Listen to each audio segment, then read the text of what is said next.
Every single one of us. Because he chose us and he wanted us as his people. Ein melech b'lo am. Rosh Hashanah, the whole idea is to be mamlech the Rabbeinu Shalom, is to crown the king, is to coronate the Rabbeinu Shalom as the melech malchei amlochim. That's what we're here to do. We have to be proud of who we are and what we represent. It was a Maisa in one of the concentration camps in Poland, and there was a Yid. His name was Reb Mendele. He was the grandson of the Sfas Emes. He was a choshev Yid, big tzaddik. Had a bunch of Hasidim, followers, and at one point they were put in place where they knew the next destination was the gas chambers, and they were petrified. They came to their Rebbe, Reb Mendele, and they said, Rebbe, what are we going to do? We're not going to be able to cope. So he started to teach them the sugya of dying al Kiddush Hashem, the simcha, to die for the Rabbeinu Shalom. He went through the sugya with them. Can you imagine? All of a sudden, their worry turned to excitement. And they were almost excited to die al Kiddush Hashem after learning what it means to die al Kiddush Hashem. On their way to the gas chambers, the Nazis, Yimach Shemam, started pushing them towards the gas chambers. And normally they had to sort of shove them, push them, prod them, beg them. Here they didn't have to. Here they were just skipping. They were like almost running towards the gas. Now the Nazis were very upset. They didn't like this. They wanted to, brutally, push down the Yidden and destroy them. Not have them just run inside. No, this is not good. And it became so much that the Yidden was so excited. This is a Maisa Shahayra by side. They were so excited about going in to die al Kiddush Hashem, they started to dance. Can you imagine? Can you imagine the scene? You're talking about the concentration camps right before the gas chambers, a bunch of Yidden holding hands with each other, and they're dancing in a circle around and around as if it's Simchas Torah, because for them they're about to give their life over to the Rabbeinu Shalom. And the Nazis couldn't take it. They tried to stop it. It didn't work. These people in a different world. They're already with the Rabbeinu Shalom. They don't care. So the Nazis did the only thing that they did, that they could think of, that would stop this simcha, stop this circle, stop the dancing. They took a Yiddish baby that was born in the camps. Obviously it wasn't going to last too long. And they took this baby and they threw the baby in the middle of the circle. All of a sudden everyone stopped. Nobody's stepping on a Jewish baby. No one's stepping on a Yiddish baby. So Reb Mendele came and he took this little baby and he held it up for everyone to see. And he asked the Olam standing around him the following question. He said, Rabbi Sai, how does the sun in the sky know that he's doing his job? How does the sun know that he's doing a good job? The answer is when everyone goes outside and has to squint and you can barely see because the sun is so powerful and so bright, that means the sun is doing a good job. So he said, how do we know, Klal Yisrael, that we're doing a good job? How do we know that we are doing what we're meant to be doing? We were created B'Tselem Elokim. Every single one of us was created in the image of the Rabbeinu Shalom. The Ohr HaChaim HaKadosh says nowadays it's only the Yidden. It used to be also the Goyim as well. Now it's the Yidden. Primarily the Yidden have this Tselem Elokim. We were born with an image of the Rabbeinu Shalom within us. How do we know if we're doing a good job? The answer is, if the Goyim cannot stand to look in our faces, then it means we're doing a good job. Then it means we have a Tselem Elokim. By disconnecting, by becoming a nation, a Klal Yisrael, that care about who we are and proud of who we are and what we can accomplish, and that we have a Rabbeinu Shalom and we have a Klal Yisrael and we have a Torah and we have Gedolim and Tzaddikim and we have the Torah to tell us what to do and how to act, then we become, and we've enhancing our Tselem Elokim, and that's why the Goyim cannot stand to look us in our faces. Reb Nosson Rachtvogel Zatzal said that he has a Kabbalah directly from Reb Shur Leib Diskin, that he said right before Mashiach there's going to be a war, and in that war all the Ehrliche Yidden are going to be spared. So what does it mean an Ehrliche Yid? How do you define an Ehrliche Yid? So he said an Ehrliche Yid means someone that's Muvdal Ma'amim, someone that's separating himself from the nations. I've got no connection to them. What they do is what they do. Oh, but we Yidden, we're on a higher level. We're better people. The mashal is given of an eagle. An eagle, as we know, is the king of the bird kingdom. The king of the birds is the eagle. Klal Yisrael are going to be carried al kanfei nisharim. Be'ez Hashem. This eagle was hungry one day. So the eagle goes to get some food. Where's he going to find some scraps of food? He goes to the garbage, he goes to the bin, he goes to the area where they track out all the leftover food from the kitchen.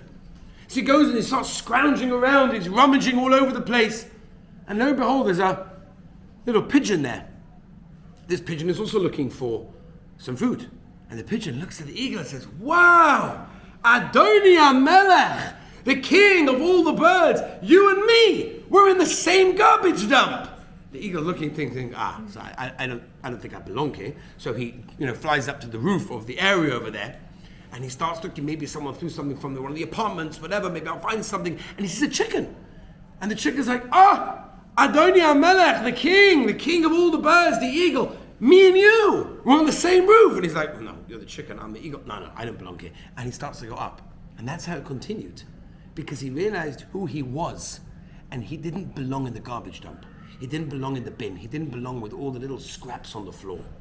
When we realize who we are, when we understand who we are, when we appreciate who we are, where we come from, the yichus, what our grandparents and our great-grandparents gave up for Yiddishkeit, what they gave up for the Rabbeinu Shalom, what about us? That's the question we have to ask ourselves at this moment of time, right before Rosh Hashanah, and specifically on this day.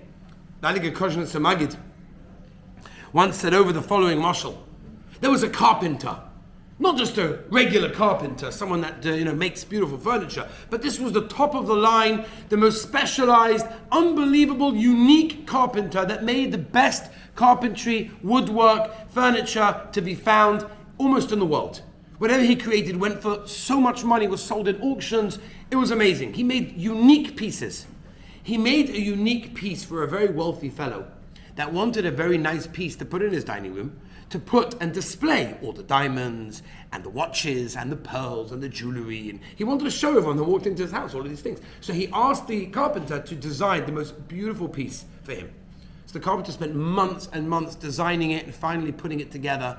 He delivers it to the rich man's home. Wow, it's a piece of art. It's worth millions of dollars. It gets to his home, he displays everything. Years go down the line, and eventually this wealthy man loses all his money. The bank comes in to take from him all of the things in his house, right? Because they're going to sell it off in order to pay back all the things that he himself couldn't pay back. So they come to take the cupboard, they come to take the piece, and they put it, they load it up onto the back of a lorry. It starts to get a few chips on the side, and then it goes into one particular place where they sell it. One of the glass doors smashes. Then it goes to another place. They can finally get rid of it. By the time it basically makes its way to the seller, which is a person who has a store of shoes and shoelaces, who fixes shoes. This was in Vienna. And it looked like nothing. It didn't look anything special. He bought it to basically display the shoelaces. Right? So it went from that amazing piece to that. Okay. This designer, this incredible architect, this amazing carpenter, was one time in Vienna, and his shoelace snapped. And he said to someone, "Where can I get a replacement? Where can I fix my shoes?" "Oh, there's a famous place, everyone knows, down that street, make a right, you're going to see it straight away. That's the place that everyone goes to fix their shoes." Great. He follows the instruction, he gets there, he walks in, he sees a piece of furniture that's very familiar. He looks at it again. Can't be. What's it doing here? It's bashed up, it's all... Can't be. And then he realized it's his piece. This is the piece that he designed and created that was worth millions, that's now sitting in some rundown store with shoelaces that was originally meant to be for pearls. So the Heilige Koshnet Magid. The Rabbeinu Shalom sent us into this world with the most beautiful neshama. A clean, beautiful neshama that was made to be able to connect to the Rabbeinu Shalom. It comes down to this world, it gets bashed a bit here, gets smashed up a bit over there. The question is, what's it going to look like when we have to return it after 120 years to the Melech Malchei Amlochim? The Big Day Kahuna, says the Chinuch, was not for the Kohen specifically. It was showing the cover that he has because he was doing the Avoid in the Beis HaMikdash. When we realize and recognize who we are, what incredible intrinsic value we have, and the Rebbeinu Shalom wants us and loves us and cares for us, then it's not going to bother us what's going on out in the world. It's not going to bother us what's on this internet site, what's on this shopping channel, what's on this movie, because we're different. We're higher than that. That's not us. We're better than that. We don't need to be busy with this. And that's an amazing thing, because if we start disconnecting from that, we can start connecting to what we have. And little do we realize sometimes what we have in our lives. Just 1-2 examples. Tefillah. Do you know what it is to have tefillah in our lives? You know, when you go to the hospital, Chas v'shalom, you should never see the hospital, but if you see the hospital, you'll see 2 different types of people. You'll see a frum Yid that's sitting there with his Tehillim, and he's davening through a Boini Shalom that there should be a Refuah Shalema. And then there's a guy or someone that's not Zoicha to be able to have a connection to Rabbeinu Shalom if he's a Yid. And he's playing chess to pass the time. You know what it is to have the Rabbeinu Shalom in your life? I remember getting a phone call from somebody who, Nebuch, is a Yid, but he worked in McDonald's, completely fried, completely no shaykhs to Yiddishkeit. He calls me and says, Rabbi, please, would you daven for my wife? What's the matter? She's pregnant, she's having twins, she's giving birth now. It doesn't look good. I don't know what to do, but I know that you do. No, you know what that means? That we have an opportunity to converse with the Melech Malchei Amlochim HaKadosh Baruch Hu whenever we want. No appointments. No, you just walk in. You don't have to walk anywhere. You can just do it from wherever you are. You can talk to the Rabbeinu Shalom. Shabbos Kodesh. Spend time with Hashem. Do you know what Yiddishkeit has? Yiddishkeit has so much beauty to it. Has so much vibrancy, has so much color, has so much excitement. But sometimes we don't feel it.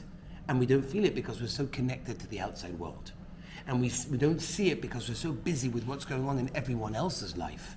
And that's a big thing, right? Because we need to see what everyone else ate for supper. It's important to post which restaurant you went to so everyone can see what you ate for supper. That's a very important part of life. We need to know what people are doing, where they went to, where they traveled to, because that makes everybody else jealous. I had a couple. Completely no shaykhs to marriage. They were married. No shaykhs. They were fighting and screaming, and it was gefährlich. And somebody commented to me about that couple, because they knew that I was close to the chassan, the husband, whatever. Wow, I want such a marriage. I said, whoa, what does that mean? What do you mean? I see the pictures that he posts on the status. Wow, I want such a relationship with my wife. And I was thinking to myself, obviously I couldn't say anything, but little do you know.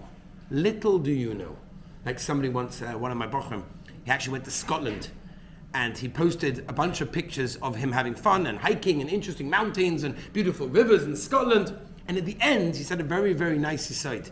He said, I only posted the exciting parts. There were many parts that were not exciting as well. We get drawn in by the excitement, by everything. The more we're connected to that, the less we could be connected to anything that's really got Kedusha.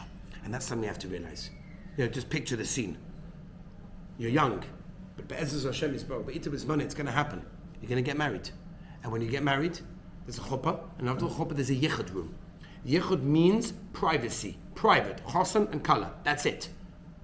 Well, can you imagine the scene? If the chassan and kala go into the yichud room, and the chassan goes running over to his jacket that's hanging up over there, takes out his smartphone, and just says, just a minute please, my dear new wife, I just need to check the messages. I'm sure people sent me mazel tov while I was at the chuppah. I couldn't look at it at the chuppah, obviously, right? So I need to look at it at the yichud room. Could you imagine such a thing happening? But, you know, on a bigger scale, on a different scale, we basically do the same thing. We tell the Rabbeinu Shalom, just wait, we have a movie right now to watch, or we have something to post, or we have something to look at, we have something to be busy with, go to shopping, whatever it may be. We haven't got time for anything that's got real Kedusha, that's got real connection. And that's something we have to realize. The power of something small is much more powerful than we think it is. You know, Be'ez Hashem, Meshach Hayom, and the rest of the day, amazing activities that have been arranged and all sorts of things that you're going to be hearing and seeing and doing. It's really, really mind-boggling how much effort's gone in to this amazing event. And it's for your benefit. I don't believe the school gains anything from it. It's for your benefit, for your life.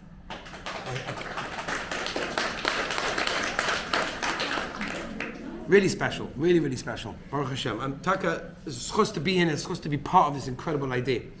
But I will tell you that sometimes we look at it and we think, it's only a little thing, big deal. So I'm going to make a Kabbalah not to do this, I'm going to make a Kabbalah not to that.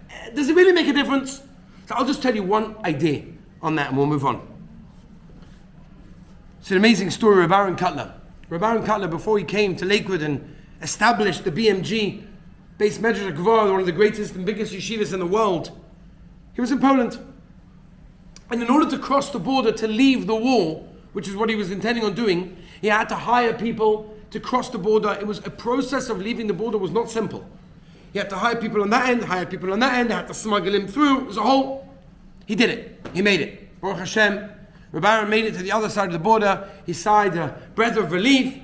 I'm safe. I'm good. And then he realized that he left his tefillin. And he left his tefillin on the other side. So he said, okay, I'm going back. They're like, no, you can't go back. Do you know what a sakana that is?